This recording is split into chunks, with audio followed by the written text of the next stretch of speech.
Ahoy hoy, I'm Pavo. And I'm Neil. And welcome to That's No Moon. It's a podcast. Your weekly digest of everything that's to do with Star Wars. Lovely, all lovely in one Star place. Now, Wars. we're going to concentrate on basically one thing. That's right, because a big story broke in the last week, and that is that the next standalone movie has been confirmed, and it has been confirmed as an Obi Wan movie. Nothing else has been said, really.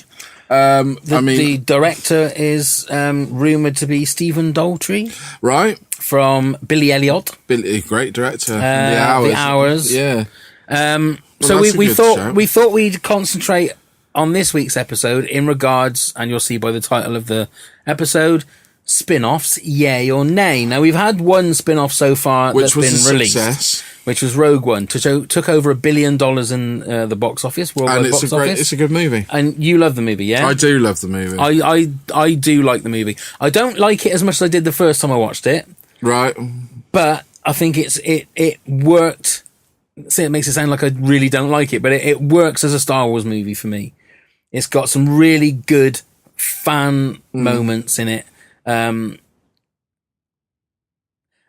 liked it. I liked it. You liked it, but there's issues. There's not necessarily issues. I think it's not there's as bits. Rewatchable as, for me, The Force Awakens.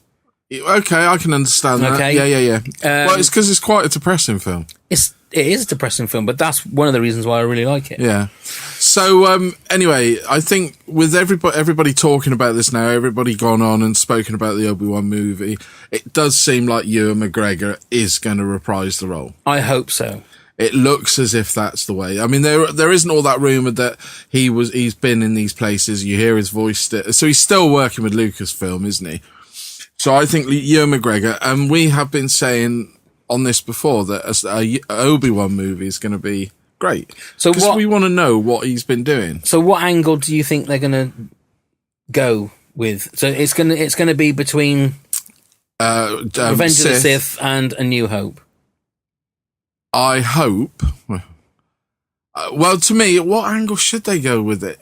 It's got to be serious. Not a light-hearted look. Well, if they've got Stephen Daldry, you think it's going to be quite dour. It's going to be a character piece, you would think, which it needs to be. Yeah. I want it quite drama, sort of. What's the word? Drama-driven. Do you know what I mean by that? Rather than balls-out action. Obviously, it's going to have action set pieces, but I would love to see a real performance centre from Ewan McGregor as Obi-Wan. Some proper acting chops out. Do you know what I mean? Yeah. And it wouldn't bother me. I think they should be quite brave with this and make it one of those sort of slow build films. There's no reason why they can't. Do you know what I mean by that? Slow build, where not a lot happens, but you get to grips with the character. It's all about the performance. And then it's story driven, very story driven. And that's what I want to see. I don't think they would. It'd be nice to see it go sort of R-rated, but they won't. I don't think it needs to be. It doesn't need to be. It'd be nice to see them go a bit braver, just in the fact of the violence. Yeah, I mean, not in the. So it's going to be a 12A. On a podcast that I was listening to this morning, they were saying that, if Obi-Wan Kenobi's in it, who's going to be the bad guy? Doesn't matter, does it? And they were saying, it's got to be Darth Vader. And I was thinking, and everybody on this panel of this podcast I was listening to also went, yeah, of course it has. Why? And I'm thinking to myself, if it is, that's not going to work in the continuation of A New Hope. Because they haven't seen each other for a long time. Well, the whole point of it is the fact that Vader says to him, at last we meet Obi-Wan Kenobi. As if the last time we met, you left me on the side of that lava pit with no arms and no legs, and you nicked my lightsaber. Yeah. So that doesn't make any sense to me. Vader doesn't need to be in every one of these films. For me, it's going to be, even if it doesn't need to be attached to anything. I'd love the fact if Luke made a cameo, because that Obi-Wan Kenobi is on Tatooine because he is looking over and making sure he's safe. And he could be a young boy. Exactly. It doesn't have to be one movie, this either. It could be a it could be a trilogy. They talk about it being a trilogy, but then it needs to have a antagonist. That's the right word for a baddie, isn't it? I've got that right. But then it could also be like he's on Tatooine, there's Mos Eisley, and all these rough places. There's the huts there and everything. He doesn't need to go about with the huts, but there could be some sort of gangster, so he's up against a gang of almost like that Western where a gang comes into town and is taken over the town, and Obi-Wan sorts it out. He doesn't necessarily need to be on Tatooine all the time. No, as long as he's keeping an eye on Luke, which is his sole reason for being there. I mean, I know that he's sort of like gone into exile because the Jedi are being wiped out. There's no reason that he can't go off somewhere on a sabbatical, going somewhere else. But I think Luke needs to be in it, but doesn't need to be like his sidekick. No, it needs to be just almost like a passing thing. Well, because Luke obviously knows Ben Kenobi. Exactly. So this weird old hermit that lives out in the in the plains or in the deserts and that. So he's not necessarily going to be using so his he could force be powers. just no. Yeah. Because another thing is when he sees Luke in A New Hope, and he says, "Oh, he's talking about Obi-Wan Kenobi." There's a genuine look on his face of Obi-Wan Kenobi. Now that's not a name I've heard in a long time. Yeah. So he's not going to come across anybody that's a Sith, or he may not even use the Force. That's what I mean. So just some sort of, maybe he goes into town and clears up the trouble. This gang of space pirates come down into Mos Eisley, anywhere. Tatooine can't just be that one town. It's got to be a huge planet. Yeah. So anywhere on that planet, he can go and help out. Somebody comes running to help me, Ben Kenobi. You're my only hope. Yeah. Yeah. Do you know what I mean? So it could be anything like that. But I really want to see in it, and likewise with Luke in The Last Jedi that we've spoken about, I want to see him kick ass. Yeah. He's he's great in the Revenge of the Sith at kicking ass, Ewan McGregor. There is an argument that Obi-Wan Kenobi is the greatest Jedi ever. Because I don't think, apart from I suppose Count Dooku takes him down. But he's on top of everybody. Yeah. Even Vader doesn't beat him. He succumbs. He lets Vader slice him in two, so he gives himself over to the Force. I think it's a really interesting, and the thing is, it's obvious that they're going to go for a movie a year at Disney. So once Episode 9 has been and gone, the rumor is that they're going to maybe take a break from the saga movies. So you would think that it would make sense that like the Han Solo may become a trilogy or become a franchise, if you like, in its own. Obi-Wan Kenobi movie could be. Well, we've talked about Boba Fett, which has always been minted. Well, this is what I was going to go on to, because there is also rumours in the same Hollywood Reporter article that said that this was now confirmed, that there is discussions about a Boba Fett movie and a Yoda movie. Do you know, I love Yoda to pieces. I'm not sure a whole movie with just Yoda would be a little bit grating. See, now this is the thing. I was thinking this, and Christian Harloff on the Collider movie podcast and the Collider videos is on YouTube, which is I watch and listen to every day. He made a brilliant point where he said, because people were going, I don't want to see Yoda when he's like 6 years old, and but he said that that's just the gateway. It wouldn't be that. If you imagine that Yoda is 900 years old, why didn't they went back? If they went back to when he was 100 years old, so he was young, that could be your Old Republic movie, because that would be in that era. Yeah. So that's true. Yoda is your sort of. It's not an.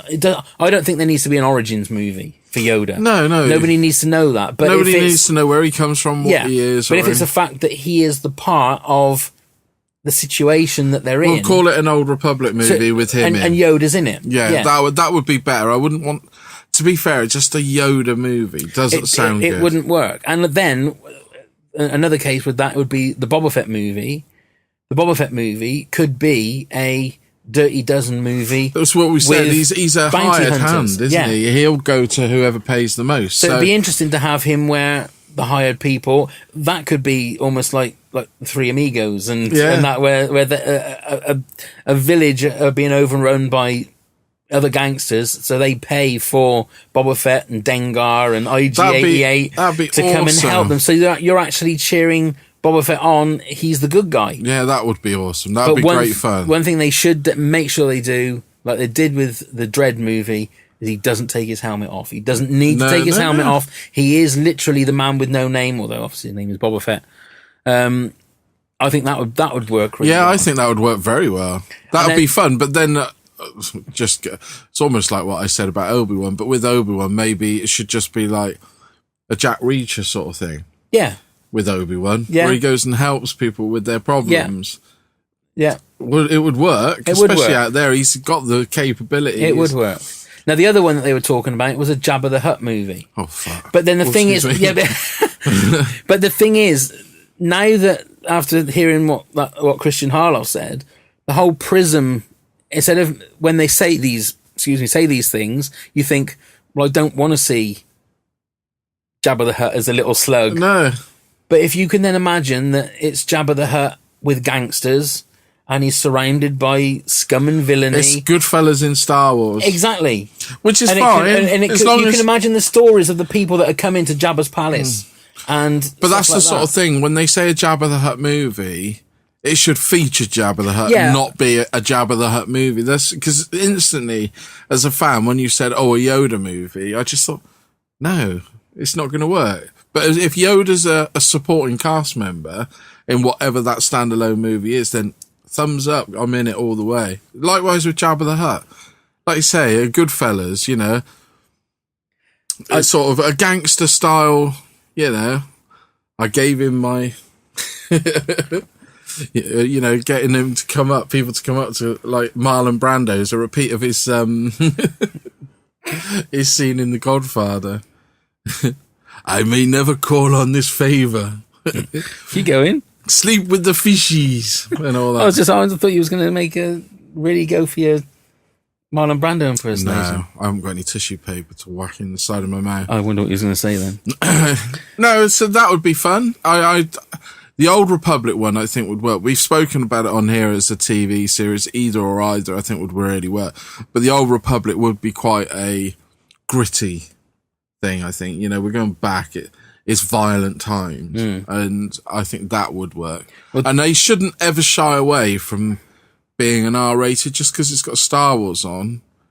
It would still be popular. It would, Danny Surtees on Facebook Live just put, should leave character-based flicks and do Old Republic TV show. Absolutely. Now, we've been saying that for ages. We a have. Game of Thrones style Old Republic. HBO TV series. I mean, obviously, they've got before the whole Disney thing, George Lucas had 100 episodes of this Star Wars underworld. Yeah, mapped out. I think they even scripted it and all, but obviously that all got. Well, the thing was that it was too expensive per episode, wasn't it? They said they just could not do that sort of money, which is fair enough. And 100 episodes, that's a lot, isn't it? That is a lot, but it would, again, if it's too expensive, you can understand that, but. They should have made it into like Neighbours. Star Wars Neighbours, the soap opera. I couldn't act that. Honey, I'm home. I couldn't act that. Heil, honey, I'm home. Yeah, there you go, that sort of thing. No, you got things like that where Robot Chicken have done that really well. Yeah, where they've taken the Mickey out of that kind of thing. Yeah, absolutely. And the Peter Serafinowicz Darth Vader sketch. You ever see that? When there's the pink Darth Vader that he tries to, and he keeps going, "I'm such an idiot." Yeah. Have you seen that one? I think so. I think I've seen. There's a woman dressed up in a pink Darth Vader outfit, and they're at this like works do. So Darth Vader goes over and tries to talk to her, and he makes an ass of himself. No, right. And then when she walks away, I think he's trying to flirt with her, and then all of a sudden, she turns around and like her boyfriend is there. So, and then he's like an Imperial officer or something. And so he didn't realise that he had it. And he was just, every so often he turns away and goes, "I'm such an idiot." I know. It's on YouTube. Oh, it's really, like really the good. Robot Chicken one with Obi Wan in the mirror. You are a good-looking person. I am a good. But he keeps doing it to himself. That just makes me laugh. They're so much. good. They are so good. So much. Just getting off topic a little bit, but I've started getting into Rick and Morty now. I'm into the second series. It's genius. That bit that you said when the camera's panning and the girl's going. That's what I've tried Bukkake. No, is it? I really like watching Bukkake, but I don't think I could do it. It's like, so good. What? It's just so out there and mental, like right from the start. There's no sort of backstory. One episode, all of a sudden there'll be like 27 Ricks and they're fighting this ass monster or something. But I'm watching series 3, which is coming out once a week. Right. So episode 4 has just been out. Episode 3 has got to be the best episode of Rick and Morty I have seen to date. Pickle Rick, that's all I'll say. Rick, right. Brilliant. I'm not there yet. We digress. Right, we're going to do a couple of questions just to finish off. Ember Hammond, our friend from the Colour Me Dead podcast. Absolutely. One of the gory gals. She's asked, why would they ever put in Jar Jar Binks? Well, I think it was to be that comedy children's relief, wasn't it? A bit... that sort of thing, just that sidekick, child-friendly sidekick. It was all about the monies, but obviously it didn't work. Well, if you look at the behind the scenes, like the featurettes that they did, he actually says, excuse me, Jar Jar's the key to this. He's the funniest character we've had in Star Wars, and it was a gamble that didn't work. No, yeah, exactly. Technology wise, great. It was amazing. Yeah, because that was a total CGI character, and it looked like it was part of. It didn't look any different. It was great. I mean, he did look great. I'm not one of these people that completely hate on Jar Jar. No, I'm sorry. No, it's a bit annoying, but C-3PO can be annoying. Yeah, do you know what I mean? Yeah. So I do, and I do feel sorry for Ahmed Best. Yeah. Although there has been a couple of podcasts I've listened to where I think he's started to come out now and talk about his. And I think he's a bit like Hayden Christensen now. They look at it with a bit of fondness and they take it for they're not too hung up on it. There's no need to be, is there? No need to be. But no, that's a good one. Tim McMahon from the Less Than 12 Parsecs podcast. Ooh, Tim McMahon, hello. Said Disney paid George Lucas $4 billion for Lucasfilm. What would you do with $4 billion? Oh, crikey. Retire. Well, I'd exchange it into pounds first. Yeah. Because you're not going to be able to spend it in this country unless you're $4 billion. I don't know. I genuinely don't know with that. I'd have my own cinema. Whether I use it or open it to the public would be another thing. I don't know. Just the world is your ocean, then. Seriously. The world is your ocean. Yeah, oyster. An oyster ocean. Oyster ocean, whatever. I'd buy Liverpool Football Club. Well, Well, because I think it's like 450 million to buy it. Oh, really? And then I'd give it $1 billion. Give them $1 billion to spend on players and stuff. And that still gives me $2.5 billion to just mess about with. You want to be the Abramovich? Yeah. I want to buy the league because it's been too long. 27 years now. Okay, well that's fair enough. Tim, it's a great question, but there's so much I'd want to do, and then people say what, and I'm like, I don't know. Yeah, exactly. I don't know. Exactly. I would definitely like to buy a property in London, a property in America, somewhere like New York or probably LA. New York, London, Paris. No. Munich. No. Everybody talk about pop music. No, I'd probably go LA to be fair, because it's always sunny over there. Yeah. Well, it's always sunny in Philadelphia. That's a TV show. God, dear me. That's the one with Danny DeVito, isn't it? It is the one with Danny DeVito, yeah. I've never watched it. No, I haven't either. Right, so, yeah. You could have make your own Star Wars Millennium Falcon. Well, you'd build your own house, wouldn't you? And I think if you had that kind of money, in the grounds, I'd build a full-size Millennium Falcon where you could go in and... Yeah, it'd be like a treehouse. Yeah, but it'd be a full-size Millennium Falcon that you could just wander around. Be like your bar. That's where you bring people over to have a party in. Oh, that'd be where you'd have your cinema in there. Yeah. Oh, that'd be amazing. And then you could have an AT-AT. Oh, let's not. Right, that's it. What would you spend $4 billion on? What would you like to buy for $4 billion? Absolutely. Comment below and let us know what spin-off film you'd like to see. Which character or which event would you like to see a standalone movie of?